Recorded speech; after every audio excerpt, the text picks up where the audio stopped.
तो गवर्नर साहब ने कहा कि we will try to be better, और बेटर नहीं बेस्ट है। इस वक्त जो लेवल्स हैं बाजार के वो अब तक के बेस्ट है। जी हां, रिकॉर्ड ऊंचाइयों पर है सेंसेक्स और निफ्टी नए इतिहास बनाता, और वजह ये साफ है कि आरबीआई गवर्नर साहब की पॉलिसी में एक शब्द अकोमोडेटिव स्टैंस ये जारी रहेगा 31 मार्च तक।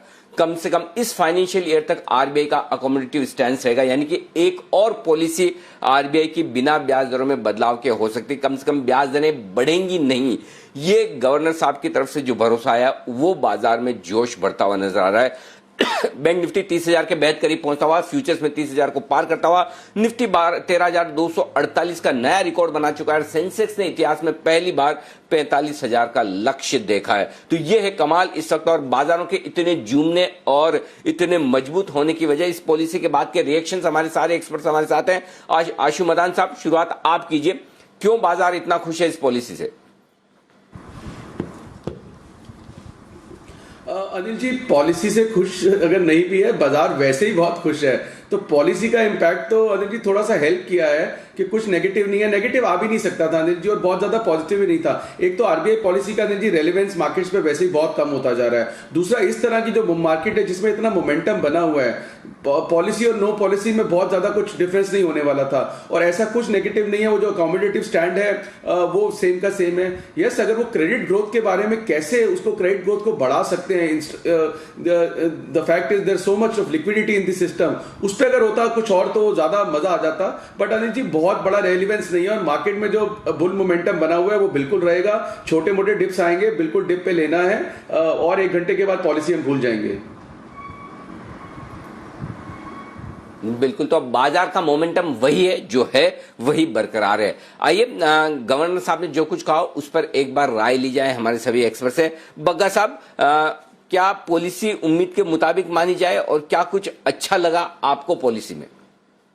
देखिए, 4 महत्वपूर्ण जो स्तंभ थे, मैंने कहा था रेट्स सेम रहे और एकोमोडेटिव पॉलिसी रही, तो ये पॉजिटिव।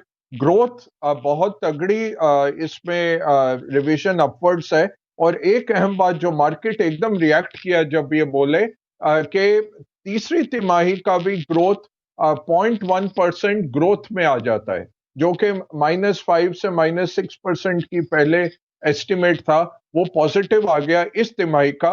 और अगले तिमाही तो पहले ही आरबीआई ने कहा था हमें पॉजिटिव दिख रहा है। तो वो जो रिकवरी है और अगले साल की रिकवरी जो बोले जीडीपी में, वो मार्केट को पॉजिटिव रही। तो रेट्स में ठीक टिक मार्क, ग्रोथ में 2 टिक मार्क।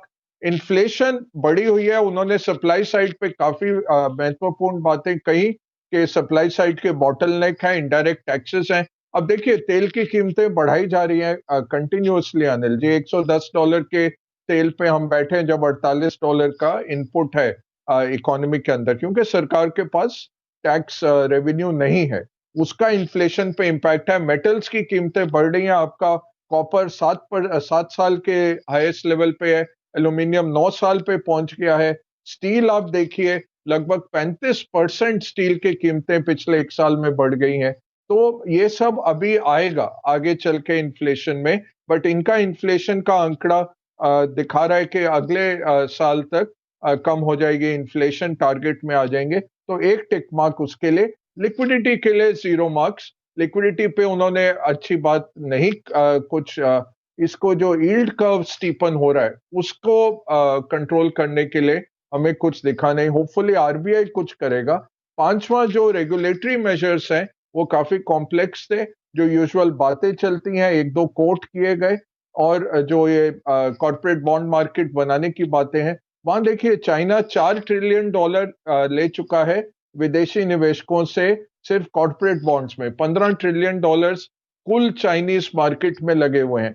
विदेशी निवेशक कैरी ट्रेड करके अनिल जी, बोरो करके जापानी येन में, यूरो में, डॉलर में भारत में लगाना चाहते हैं, बट उसको हमें एक फैसिलिटेट करना, हाईवे बनानी है। वो अगेन मिसिंग था मेरे हिसाब से।